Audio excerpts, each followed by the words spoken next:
Bon alors, bonjour à tous, nous sommes ensemble ici avec Audrey Coute, la famous Audrey Coute, influenceuse. Elle va nous raconter un petit peu son parcours et qui elle est aujourd'hui, qui elle est devenue, cette famous Audrey Coute.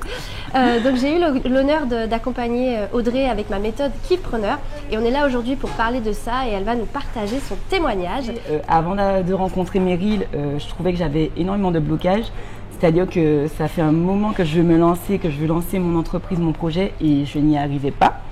Et quand j'ai rencontré Meryl, ça a été pour moi un déclic car ça m'a vraiment aidé à sauter le cap, déjà savoir où je veux aller, donc mettre des mots, trouver mes idées, les éclaircir afin de pouvoir avancer de façon plus, plus efficace. Parce que c'est vrai que parfois on a plein d'idées, on veut faire plein de choses et on n'arrive pas à les structurer. Et quand j'ai rencontré Meryl, déjà j'ai réussi à faire ça. Donc les choses se font step by step, bien évidemment, mais en tout cas, je sais où je vais. Et c'est vrai qu'avec toi, on a fait un gros point parce que effectivement, tu avais beaucoup d'idées, beaucoup d'envies, des envies très très fortes et puissantes que tu n'as qu'une hâte de concrétiser. Et donc, ce qu'on a fait comme gros travail ensemble, c'est la méthode Kiffpreneur, c'est-à-dire que tout part de nous, tout part de toi. Donc, on a fait un gros focus sur toi, qui tu es, avec des outils de personnalité, de test, d'analyse du profil, de ses traits de personnalité, de ses qualités, de sa zone de génie, pour pouvoir partir de ça et aussi de ses aspirations de vie, puisqu'elle est maman, elle a un mari, elle a besoin de liberté, de voyager, elle a des ambitions, d'avoir une belle maison dans laquelle vivre, etc. Donc par rapport à son mode de vie et ses ambitions, en fait, on a aussi pu partir de ça, donc de sa personnalité et de ses projets de vie, pour construire autour de ça une idée de business qu'elle pourrait développer tout en préservant en fait ses objectifs et que ses projets se réalisent au plus vite. Donc ça a été vraiment un gros travail fondamental. Et ensuite, on a travaillé effectivement sur la constitution de son projet d'entreprise, à voir avec ce qu'elle a accompli jusqu'à maintenant, puisqu'elle est influenceuse, elle a presque 300 000 followers. Ses grandes compétences, de tous les diplômes aussi qu'elle a, parce que c'est une machine à diplômes quand même. Elle a je ne sais pas combien de diplômes.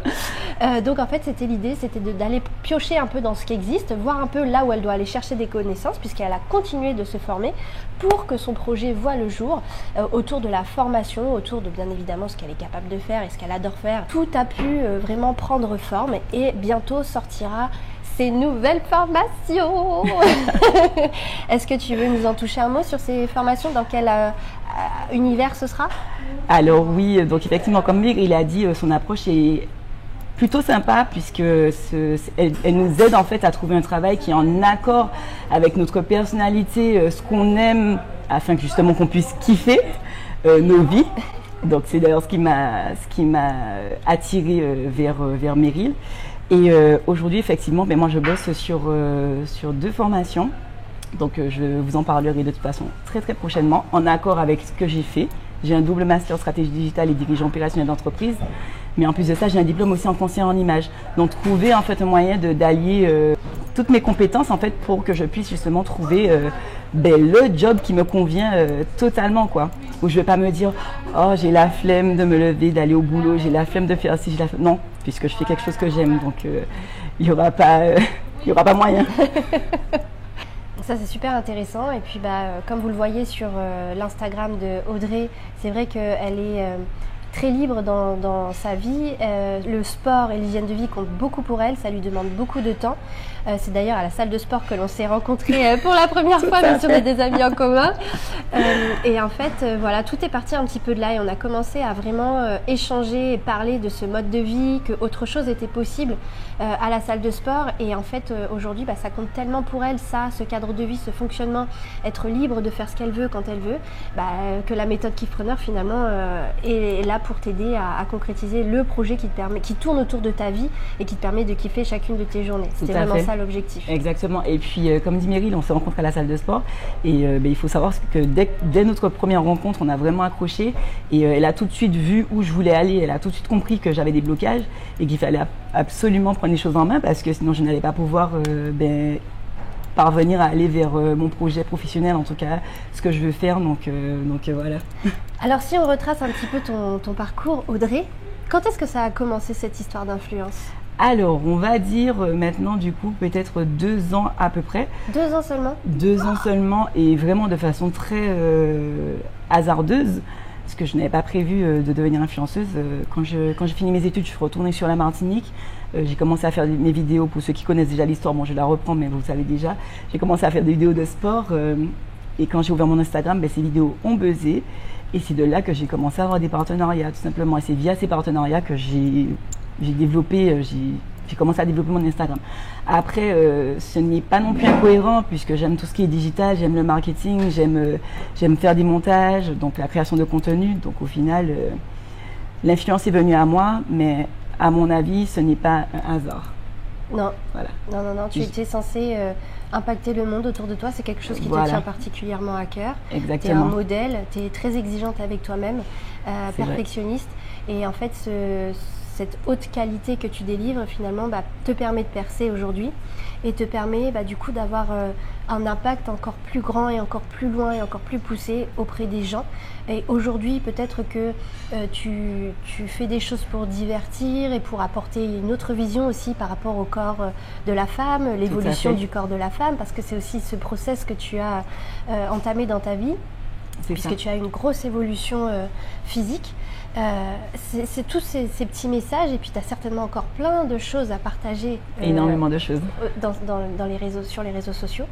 Et les caps, ils se sont passés comment? À partir de combien de temps tu as passé les 100 000 followers? Combien de temps tu as passé les 200 000? Bon, là, on sait qu'en quelques mois, tu as fait 73 000 followers, mais bon... En 1 an, on va dire, je vais passer le cap des 100K. Et c'est cette année que j'ai passé le cap des 200K. Ouais. Donc l'année 2024.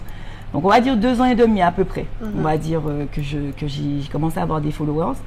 Puisque quand je regarde bien, je suis arrivée en Martinique en 2021. Ouais, donc on est plutôt sur presque du 3 ans quand même. Donc sur 1 an et demi, 2 ans, les 100K. Et puis là, cette année, les 200K. Et puis bientôt les 300K. As-tu l'impression de bosser ou que ce soit dur quand tu fais ta création de contenu? Pas du tout, parce que j'aime ça. C'est ça. Donc tu es dans le kiff. Je kiffe. Donc en fait, tu vois pas le temps passer, au contraire, tu as hâte presque d'avoir une idée de quelle tenue, de quel Moi, j'ai tout le temps envie de faire des montages, j'ai tout le temps envie de faire des vidéos. C'est parce que j'ai un autre métier à côté, parce que je suis déléguée pharmaceutique au quotidien. Donc c'est vrai que j'essaie d'aller les deux, puis je suis maman également, j'ai mon sport aussi, j'ai mon chéri aussi, donc je dois vraiment pouvoir m'organiser pour gérer tout ça. Mais si je pouvais, j'aurais fait des montages tout le temps, quoi. J'adore ça, quoi. Et est-ce que tu acceptes de nous partager tes facteurs clés de succès? Pourquoi tu réussis autant sur les réseaux? Parce que je t'ai posé la question tout à l'heure, et ce que tu m'as dit, c'est exactement ce que j'essaie de véhiculer à travers ma formation. Donc effectivement, alors selon moi, c'est l'authenticité. Donc je suis toujours restée moi-même. Pour ceux qui me suivent depuis bien longtemps, même sur mon ancien compte pro AP Relations, je suis toujours la même. Je pense que c'est ça. Donc mon authenticité, mon dynamisme, le fait que je sois devenue quelqu'un d'impactant, et puis ce que j'ai vécu en fait. Vous savez, je me suis confiée à vous. Vous savez par quoi je suis passée et ce que je suis devenue.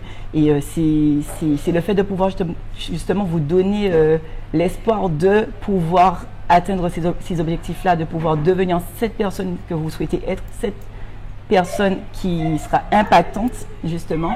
Donc je pense que c'est ça qui m'a aidé à percer et qui m'aide toujours à percer. Donc c'est important en tout cas de rester soi-même, d'être authentique. Voilà. Moi je trouve que c'est fondamental quand on crée un business. On n'a pas besoin de plaire à tout le monde, même si Audrey plaît à énormément de personnes. On n'a pas besoin de plaire à tout le monde. En fait, ce qui compte, c'est de se trouver soi et d'être totalement authentique, parce qu'en fait, on attirera à nous des personnes qui matchent totalement avec nous, avec notre vision, avec nos convictions, nos valeurs, notre opinion. Et en fait, le lien se créera et ce sera tout de suite très très intense. Et c'est ça qui crée un facteur clé de succès dans votre entreprise, notamment dans les entreprises de service, puisque le service passe par la personne et on achète un produit. Bon si derrière il y a Madame A ou Madame B, on s'en fiche un peu. En revanche, un service, on va faire appel à vous. Donc l'authenticité compte encore plus.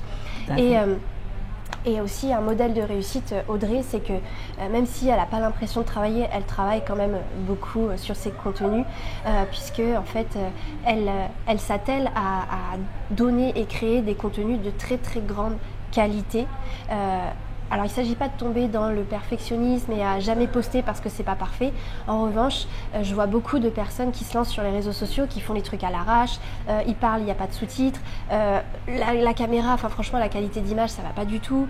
Il y a plein de petites choses comme ça, donc oui, il faut faire plutôt que de pas faire, mais en revanche sur les réseaux sociaux il y a un minimum et c'est vrai que la qualité compte énormément, donc pensez à ça, surtout si vous vous développez sur les réseaux sociaux, c'est fondamental. Et donc on a ce beau modèle de réussite, Audrey. Si tu devais donner un conseil aux personnes qui nous regardent, qui peuvent être entrepreneurs en devenir, qu'est-ce que ce serait? Alors encore une fois, je vais avoir l'impression de me répéter, mais de rester authentique, restez vous-même et croyez en vous surtout. Croyez en vos rêves, n'abandonnez pas au premier échec, parce que ce sont des leçons à en tirer, il y aura des leçons à en tirer en tout cas de ces échecs, mais poursuivez vos rêves et croyez en vous. Merci beaucoup Audrey, je pense qu'on a fait le tour des questions. N'hésitez pas à nous mettre des commentaires en dessous de la vidéo si vous avez des questions, si vous voulez qu'on vous donne plus d'informations. Alors avant qu'on se quitte, on a une dernière chose à vous partager. Audrey, qu'est-ce que tu souhaites partager? Alors je vais revenir sur ce qu'on disait par rapport à la création de contenu. C'est vrai que j'aime ça, donc ce n'est pas un fardeau pour moi de le faire, mais ça reste quand même énormément de boulot, il faut faire preuve de créativité. Comme le disait Meryl, il faut être justement peut-être pas perfectionniste, mais en tout cas fournir à vos abonnés du contenu qualitatif. Et même si vous voulez justement percer sur les réseaux, c'est important de souligner ça. Donc même si effectivement c'est kiffant, c'est sympa, ça a l'air super cool de le faire sur Instagram, mais en tout cas ça demande quand même énormément de temps et d'investissement personnel. Personnel et puis aussi matériel, je dirais, parce que faut quand même le bon dernier téléphone, iPhone, pour ne pas faire de pub. Et puis il ne faut pas oublier que moi, du coup, l'iPhone maintenant, il ne me convient même plus en fait. Ah ouais? Ah oui, je suis passée à l'appareil photo. Ah oui? Parce que la qualité, elle n'est pas assez bonne? Elle n'est pas assez bonne pour moi aujourd'hui. Aujourd'hui, c'est pas assez quali pour moi. Et pourtant, c'est très quali, oui, attention. Oui. L'iPhone, c'est très... Enfin, on ne fait pas de pub, n'est-ce pas? On coupera au montage. Mais c'est très quali, en fait, le téléphone. Donc, on peut faire des vidéos totalement sympas, bien professionnelles. Mais aujourd'hui, en fait, ça ne me suffit plus. Donc, j'ai investi dans un appareil photo quali. Et puis, sur du matos quali, quoi. Okay, la lumière, les micros, la lumière. Ouais. Donc, les plateformes, etc. Donc, ouais. Ouais, donc en fait, à force, c'est vrai que ça demande un budget au fur et à mesure, oui, parce qu'il faut aussi les abonnements pour créer les visuels, des choses comme ça. Tout à fait. En revanche, on peut tous démarrer à partir de zéro. Il ne faut pas se décourager. En tout cas, faites tout pour que ce soit de la qualité et surtout que ce soit toujours du kiff. Les premières vidéos, elles ne seront jamais évidentes à sortir parce que voilà, on n'est pas très à l'aise, nanana. Mais une fois, deux fois, trois fois, à force, moi, je n'osais pas du tout me montrer. Et en fait, c'est quand j'ai commencé à me montrer et sortir de ma grotte que finalement, j'ai attiré les gens et les gens ont commencé à interagir avec moi. Donc, ce n'est pas un facteur négligeable. C'est super important de créer du lien avec l'audience pour justement pouvoir avoir des clients après. Mais ça, tout ça, je l'explique dans ma formation Keypreneur. Et bientôt, nous aurons une spécialiste qui va nous donner toutes les infos dans ces formations autour du marketing digital, du marketing d'influence, d'Instagram. Donc Audrey qui est en pleine préparation de ce gros projet. Donc suivez l'actualité, suivez son profil Audrey Écoute, vous verrez bientôt ce qu'elle propose. Et elle a son nouveau profil pro, Influentiality. C'est ça. Voilà, sur lequel elle vous délivrera justement toutes ces informations-là. Donc merci pour votre écoute et à bientôt.